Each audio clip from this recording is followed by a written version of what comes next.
Hello दोस्तों, math study bye विजय sir में मैं विजय कुमार आपका स्वागत करता हूं। दोस्तों देखिए, आज हम यूपी ट्रिपल एससी पेट के लिए दोस्तों सामान्य ज्ञान का पोर्शन देखेंगे, जो कि अति महत्वपूर्ण है। दोस्तों आपसे एक निवेदन है दोस्तों कि आप पेन कापी लेकर बैठिएगा दोस्तों, क्योंकि जिस क्वेश्चन से मैं जो पॉइंट नोट कराऊंगा उसको आप नोट कर लीजिएगा दोस्तों, जो कि अति ही महत्वपूर्ण है। ठीक ना।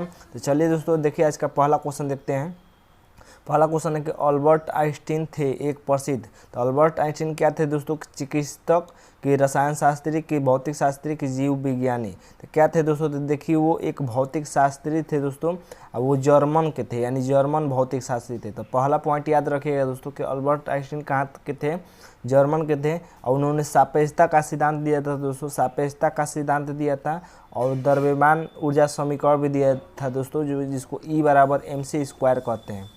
E बराबर MC स्क्वायर। तो इतना याद रखिएगा दोस्तों। एक और पॉइंट याद रखिएगा अल्बर्ट आइंस्टीन के बारे में दोस्तों कि उनको 1921 में नोबेल पुरस्कार भी दिया गया था। ठीक ना। तो चलिए दोस्तों, अगला क्वेश्चन देख लेते हैं। टेलीफोन का आविष्कार किसने किया था? तो टेलीफोन, देखिए दोस्तों, फोन क्या होता है? बजता है। तो बेल, बेल मीन्स क्या होता है? घंटी, घंटी बजती है। ठीक ना। तो इसका याद रखिएगा कि टेलीफोन का आविष्कार अलेक्जेंडर ग्राहम बेल ने किया था। थॉमस अल्वा एडिसन की बात करते हैं दोस्तों, तो इन्होंने बल्ब का आविष्कार किया था। इसका बल्ब का। गैलीलियो की बात करें दोस्तों, इन्होंने टेलीस्कोप बनाया था। जी मार्कोनी के बारे में आप जानते हो दोस्तों कि रेडियो का आविष्कार किसने किया था? तो जी मार्कोनी ने किया था। तो अगला क्वेश्चन देखते हैं दोस्तों, तीसरा। देखिए, भाप के इंजन का आविष्कार किया गया। भाप के इंजन का आविष्कार किसने किया था दोस्तों? तो देखिए, भाप के इंजन की क्षमता क्या होती है? वाट में होती है। ठीक ना। तो जेम्स वाट ने किया था भाप के इंजन का आविष्कार। बात करते हैं दोस्तों, देखिए यहाँ पर जूल आया है, तो जूल से याद रखिएगा दोस्तों, जूल किसका मात्रक है? कार्य और ऊर्जा का मात्रक जूल होता है। सर आइजैक न्यूटन के बारे में भी याद रखिएगा कि इन्होंने 3 नियम देते थे। न्यूटन के कितने नियम हैं? 3 नियम है। ठीक ना। अगला क्वेश्चन देख लेते हैं, चौथा, कि संक्षिप्त रूप PSLV का अर्थ है। तो PSLV का फुल फॉर्म क्या होता है दोस्तों? तो देखिए दोस्तों, ये कई बार एग्जामों में पूछा गया है। ठीक ना। तो PSLV का होता है पोलर सैटेलाइट लॉन्च व्हीकल होता है, पोलर सैटेलाइट लॉन्च व्हीकल। अगला देख लेते हैं, 5वां नंबर के संयुक्त राष्ट्र संघ यानी UNO का मुख्यालय कहाँ है? तो ये कहाँ है दोस्तों? जिनेवा, न्यूयॉर्क, रोम, वाशिंगटन DC। तो देखिए दोस्तों, इसका मुख्यालय न्यूयॉर्क में UNO कहते हैं। UNO के बारे में आप 2-3 पॉइंट याद रखिएगा दोस्तों कि UNO की स्थापना कब हुई थी? तो 24 अक्टूबर 1945 को हुई थी। 24 अक्टूबर 1945 को UNO की स्थापना हुई थी। UNO में कितने देश हैं दोस्तों? तो 193 देश शामिल हैं। और UNO के कितने अंग हैं? तो 6 अंग है। कितने अंग है? 6 अंग है। इतना याद रखिएगा। 6 नंबर देख लेते हैं दोस्तों। 6 नंबर है कि जब किसी माध्यम का ताप बढ़ता है तो माध्यम में प्रकाश का वेग, तो प्रकाश का वेग तो नियत रहता है दोस्तों। ठीक ना। प्रकाश का वेग C यानी नियत रहता है, तो ये अपरिवर्तित रहेगा। ताप का, माध्यम का ताप बढ़ेगा या घटेगा, उससे कोई मतलब नहीं है।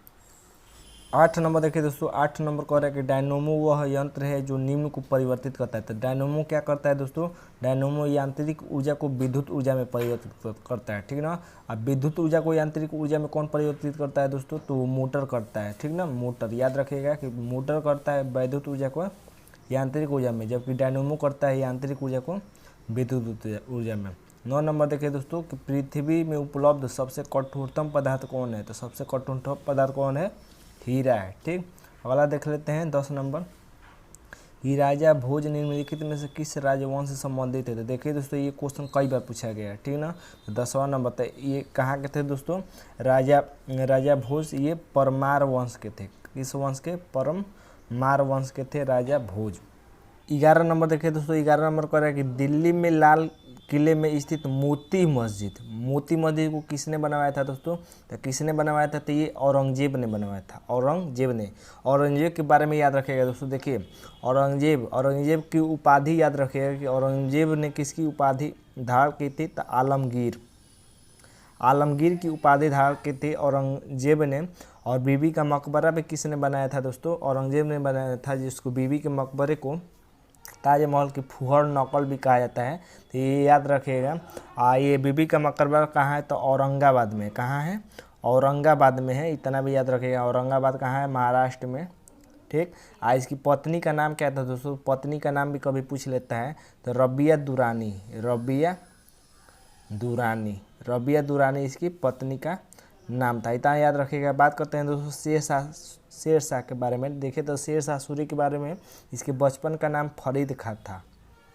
शेर खां तो इसकी उपाधि है, इसके बचपन का नाम फरीद खां था। इसका मकबरा कहाँ है दोस्तों? तो कभी भी आप शेर देख लेंगे तो क्या करेंगे? डरने लगेंगे, सा करने लगेंगे। तो सासाराम में इसका मकबरा है, जो कि सासाराम बिहार में पड़ता है। ग्रैंड ट्रंक रोड यानी जीटी रोड का निर्माण किसने करवाया था? तो ये शेरशाह सूरी ने ही करवाया था। बहादुर शाह जफर के बारे में याद रखेगा कि मुगल वंश के अंतिम शासक थे।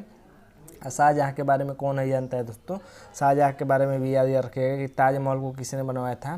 तो ये शाहजहाँ ने ही बनवाया था। ठीक ना।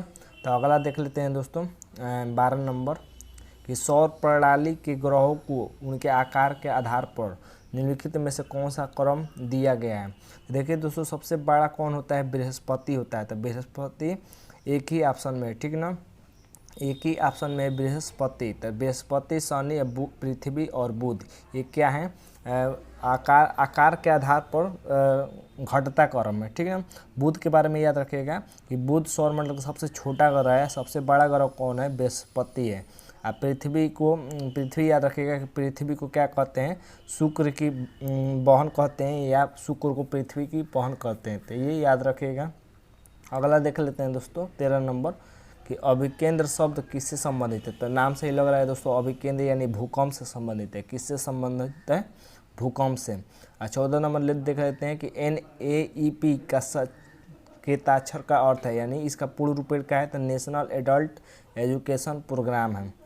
15 नंबर देख लीजिए दोस्तों। 15 नंबर कह रहा है कि विकास का अर्थ आर्थिक वृद्धि और, तो विकास का अर्थ क्या होता है? आर्थिक वृद्धि और सामाजिक परिवर्तन होता है। सामाजिक परिवर्तन। ठीक, तो आज के लिए बस इतना ही दोस्तों। अगर वीडियो अच्छा लगा हो तो आप इस चैनल को सब्सक्राइब जरूर करें दोस्तों, और अपने दोस्तों तक शेयर भी जरूर करें।